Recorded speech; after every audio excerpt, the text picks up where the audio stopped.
We started my mom's service on time, but for those of you that went to Restore Church, did my mom ever show up on time? No. So this is the time where mom would come in, so I want you to talk loudly to your neighbor for 10 seconds. And I'm being honest, so you need to just greet each other right now for 10 seconds, because just think, I will be up here, and this is what would always happen every Sunday. So yes, please say hello to your neighbor.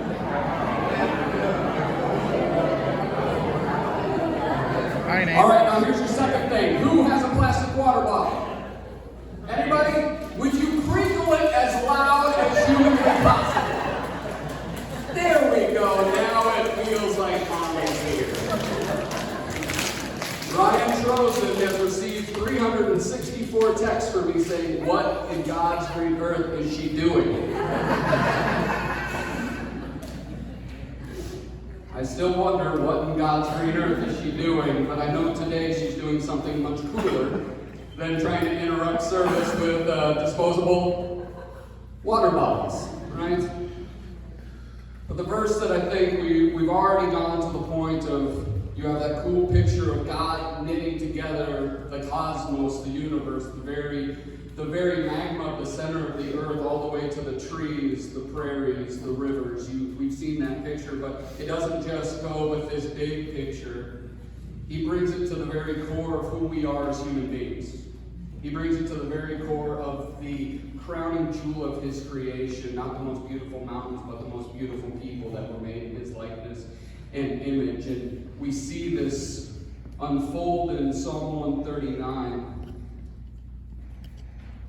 And it says, "You made all the delicate inner parts of my body. You knit me together in my mother's womb. Thank you for making me so wonderfully complex. Your workmanship is marvelous. How well I know it.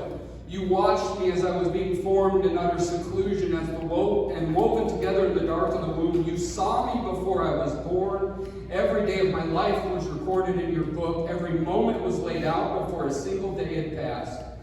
How precious are your thoughts about me, O God, they cannot be numbered. I can't even count them. They outnumber the grains of sand, and when I wake up, you are still with me." Those are the very core. This world is not rudderless. This life is not without form and function. It is filled with joy and pain and suckiness and kicks in the face, for sure. But it is not without purpose. And the purpose of grief is both to remember what someone meant and to know who we need to rely on. For our human bodies are frail, and from dust we come, and from dust we will return. But the beautiful thing is the bodies we are given in eternity are there forever, and that we get to stand and walk and enjoy God forever, and those that love God that have gone before us. And in all of this, that my mom has suffered loss of many people dear to her. And the reunion of her now is phenomenal. My grandma, quickly after my mom passed away, had a dream where my mom talked to her, and it was really important to me because I heard a couple of people have similar experiences, and Grandma was saying, well, I talked to your mom and she told me like when she fell backwards, but then when she hit the ground, she was on the other side, and she told me, I don't want to come back. Where I am is beautiful, where I am is whole. And to me, that's hope. Anybody ever have an interesting relationship with their parents when they were kids? Anybody? Not different? All right. So one of the things with my mother is boundlessly creative. It would be Tom Wolfe novels, Robert Jordan, driftwood bookshelves with milk crates and doodads and nature things.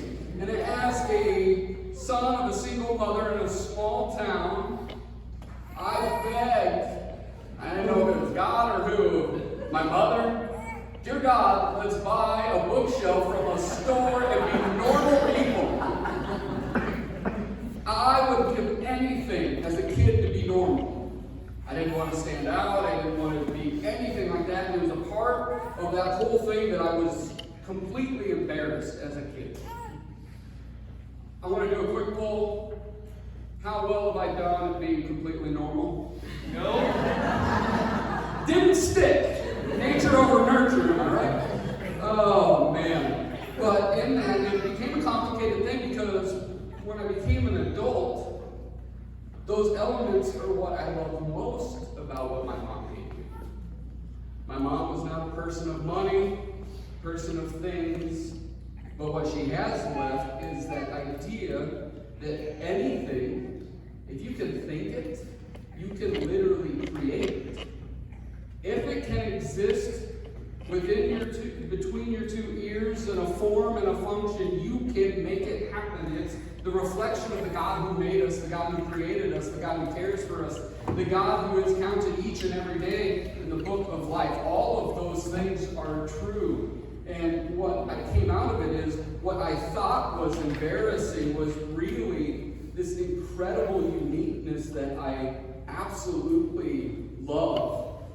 In the words of my father, Dill, you're weird. And I can thank my mother for that. It is quite true. I am happy to be weird, and as you can tell by my sisters and my attire here today, we're not sad at being a little bit weird, right? And really, it's wrestling with those pieces, and I know many of us here today have wrestled with different pieces of relationships in our life of like, okay, how do I feel about that?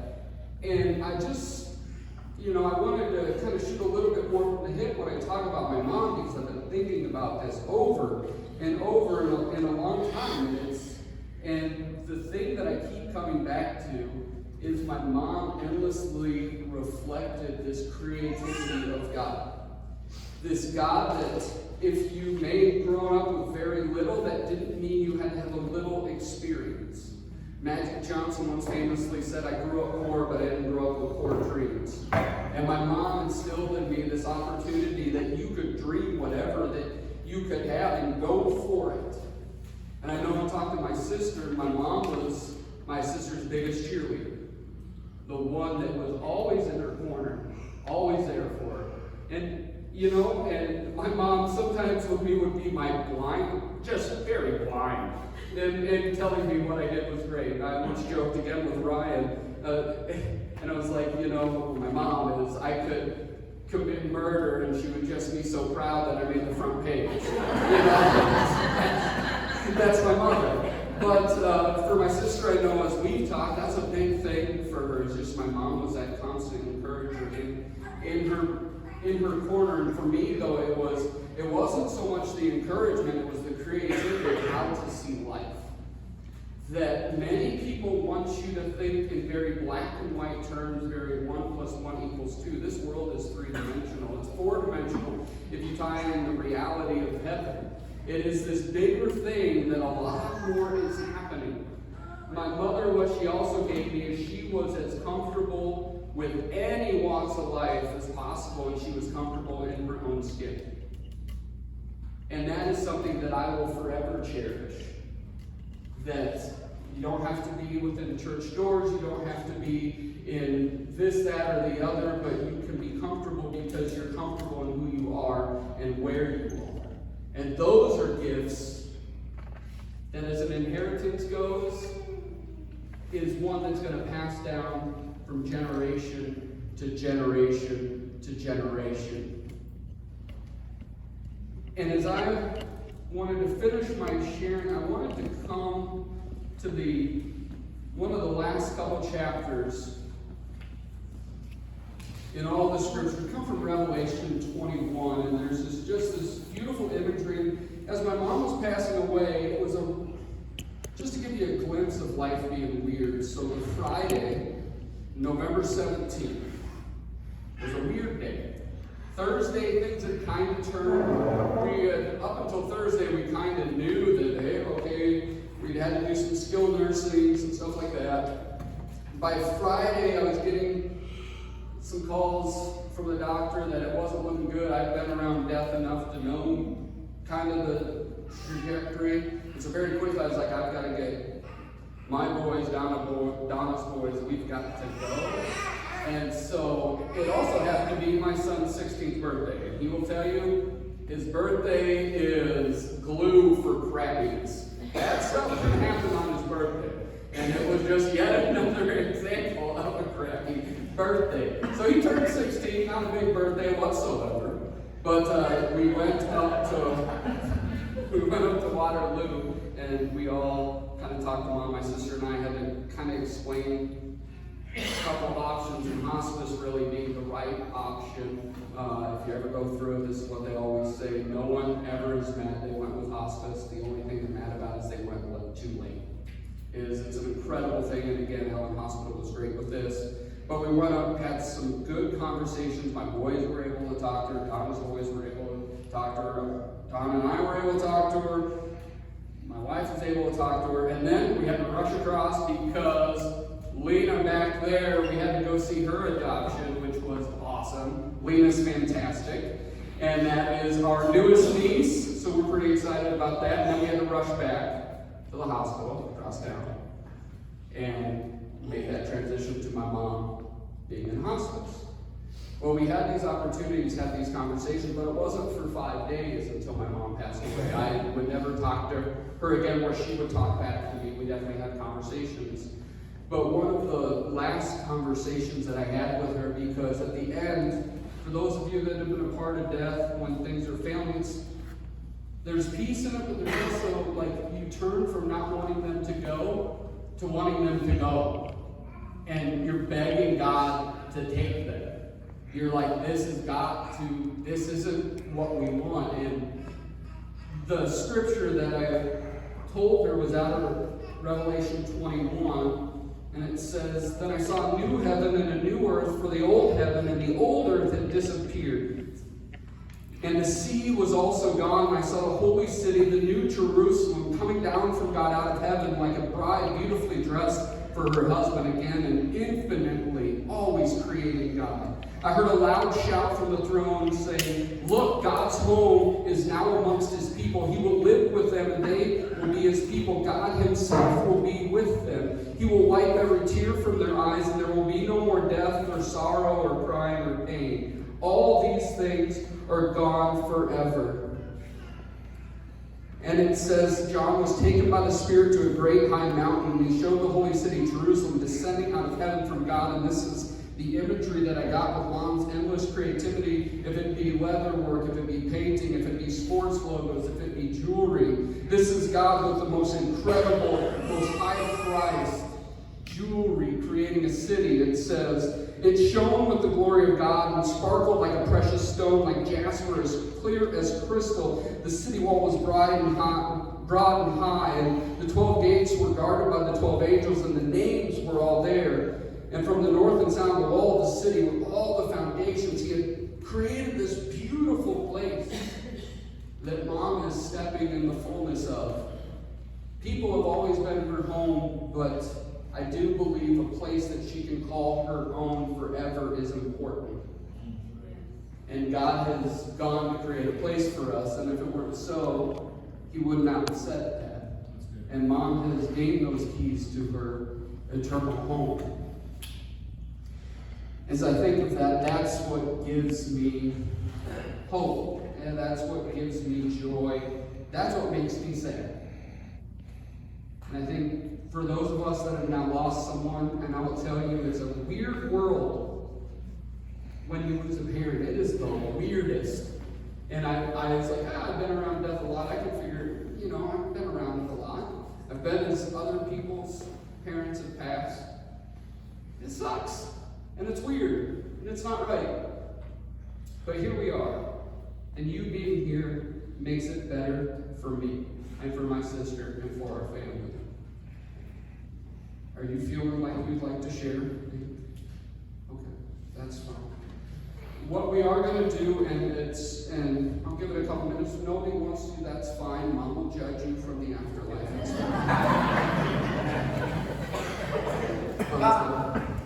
But if anybody would like to share, the only thing I ask is that you use the mic and just come up here if you'd like to share a quick story, something like that. I would be totally happy to do that. Again, if you don't, totally fine. The quicker we get to Bob Dylan and ice cream, so it's really up to you. Do. But would anybody like to share?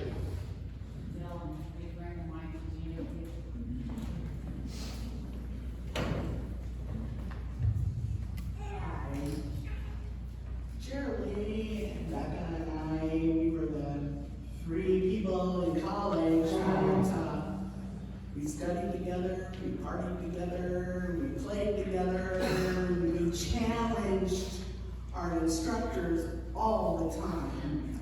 And we used to go to Psych 101 together, and we would sit in the same place every time, front row. And our instructor's name was Mr. Fields. And he was bald on top, and he used to comb his hair forward to cover his baldness.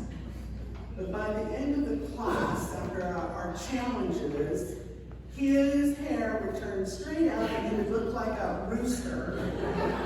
And he would be pitch red. And we just had such fun doing that.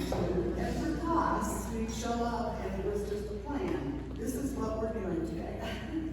We all got A's. Yeah. I loved her. She was so talented, and she is going to be so missed. She never had to study. No. We had to study. Yeah, she was one of those that Passed that test. Yeah, and we've got one of those too, I tell you. And he makes your hair go straight up sometimes too. All right, who else would like to share?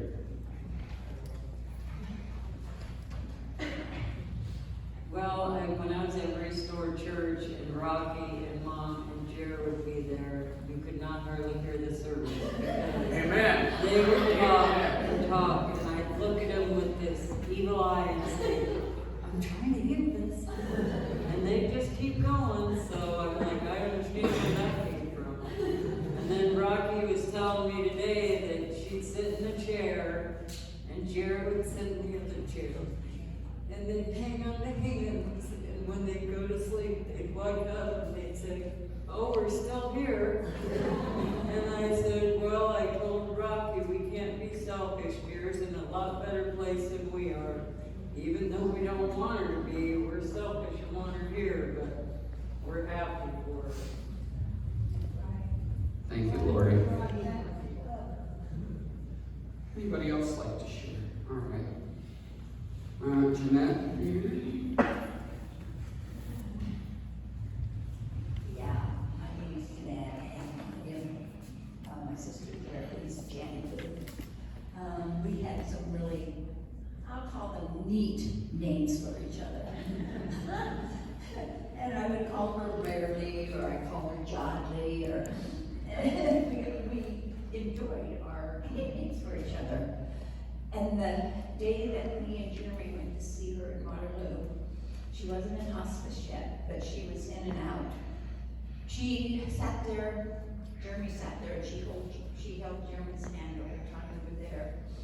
And then I was at the bottom of her bed, and I just looked at her, and I walked over to her, and I started rubbing her forehead, and I says, oh, Rarely. And I says, oh, listen, I didn't call you Jerilee. And she opened her eyes, and she smiled so big at me. And she says, Jenny, help me. And that just broke my heart. And I'll always be your Jenny Poo. Anybody else? All right, Tom.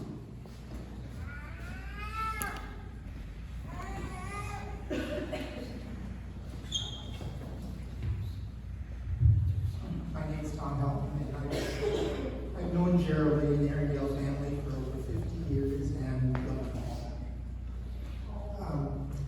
I first met Jerilee at the library in Garland, and my mom was a librarian, and Jerilee would come in almost every day to check out books and to visit with my mom. And Mom would come home and tell me about this really nice woman who would come into the library and how interesting and fun she was to talk to. Well, I was intrigued, and I thought to myself, I want to meet this person. So one day I went with Mom to the library, and Jerilee came in. She was just like my mom said. And being a 13-year-old boy, I guess you would say I had a crush on her from the moment I met her, and wanted to be around her all the time. I got so many stories about Jerilee, I could go on and on, but here's kind of a funny one. Jerilee loved to dance, and so did I.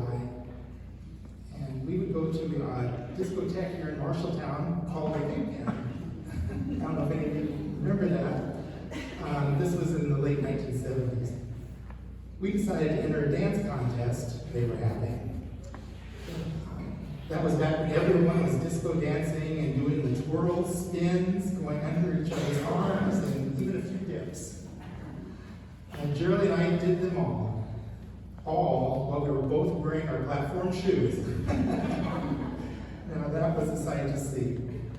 I'm surprised we didn't fall off our shoes. One time I was spinning Jerilee around so fast that her glasses flew off and landed on someone's table, knocking over their drinks. But sadly, we did not win the dance contest. But we did get an honorable mention, which included free drinks for the rest of the evening. Probably something we didn't need more of at night. Oh, how she loved to dance. Anyway, like I said, I could go on and on. There are so many wonderful stories I could tell about my friend Jerilee.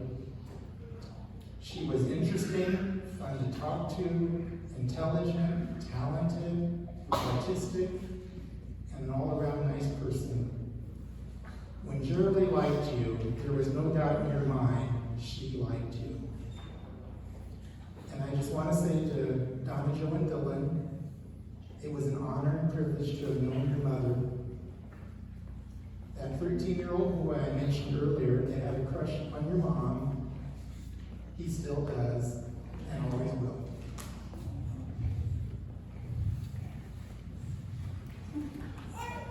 Yeah, thank you very much, Tom. And all that he said is very, very true. Mom's eyes would light up when Tom wanted to go dancing or anything. And as a son of a single mom, Tom coming around, and I've said this to my wife so many times, you are the safest man in my mom's life forever.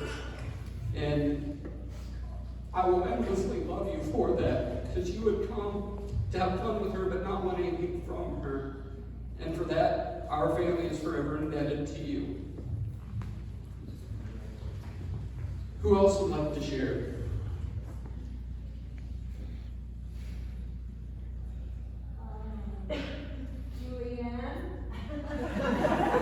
We're not taking requests. You can't elect someone else. I don't care if you're the matriarch or not. All right. Going once. Going twice. What's that?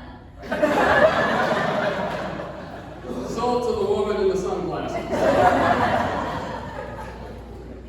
But as we look to bookend this service,